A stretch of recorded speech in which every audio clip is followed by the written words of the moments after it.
और बुलेटिन की शुरुआत इस वक्त की बड़ी खबर के साथ। दिल्ली समेत 4 राज्यों में भारतीय जनता पार्टी के नए अध्यक्ष केंद्रीय राज्य मंत्री हर्ष मल्होत्रा दिल्ली बीजेपी के अध्यक्ष बने। अर्चना गुप्ता हरियाणा बीजेपी की अध्यक्ष बनाई गई हैं। सरदार केवल सिंह पंजाब बीजेपी के अध्यक्ष चुने गए। त्रिपुरा में अभिषेक देव राय बीजेपी के अध्यक्ष बनाए गए हैं।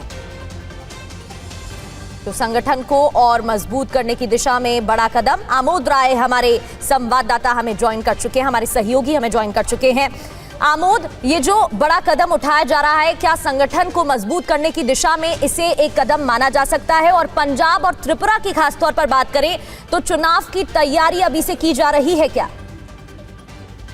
बिल्कुल बिल्कुल, देखिए पंजाब चुनावी राज्य है और त्रिपुरा भी चुनावी राज्य है। इस ऐसे में वहां के अध्यक्ष की नियुक्ति जो है बीजेपी के लिए सबसे अहम था।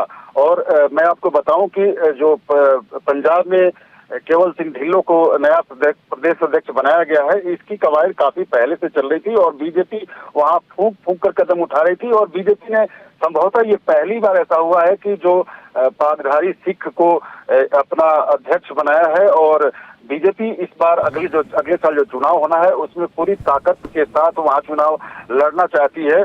और ये एक बहुत जो विचार करने के बाद लिया गया फैसला है। काफी दिनों से ये लंबित था फैसला कि पंजाब में आखिर बीजेपी किसको अपना चेहरा बनाए। ये मैं बताऊं इनके बारे में कि ये पहले विधायक भी रह चुके हैं और वरिष्ठ नेता हैं। और भाजपा की कमान इनको इसलिए सौंपा गया है ताकि सिख मतदाताओं में एक रुझान पैदा हो। साथ ही मैं आपको बताऊं कि विवेक देव रॉय जो त्रिपुरा में बनाए गए अध्यक्ष, वो कांग्रेस से बीजेपी में करीब 6 साल पहले आए थे और उनको बीजेपी ने वहां प्रदेश अध्यक्ष बनाया। बीजेपी ने अब तक कई राज्यों में बाहर से आए लोगों को मुख्यमंत्री जरूर बनाया था, लेकिन संगठन में बड़े पद पे आसीन पहली बार ऐसा किया जा रहा है कि जो बाहर से किसी व्यक्ति कोई राजनेता आया हो और उसको बनाया गया हो।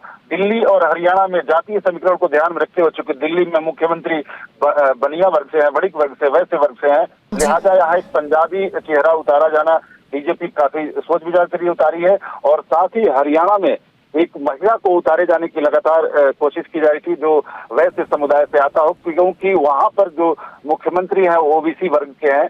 तो ये एक चुनावी और वोट समीकरण को साधते हुए लिया गया निर्णय है। बीजेपी ने अपने सारे राज्यों में फैसले अब तक कर दिए थे, लेकिन एक राज्य जो और बाकी रह जाता है इन तमाम कवायदों के बीच, वो रह जाता है त्रिपुरा। वहां चुनाव भी 2028 में है और उससे पहले फूंक फूंक बीजेपी कदम उठा रही है।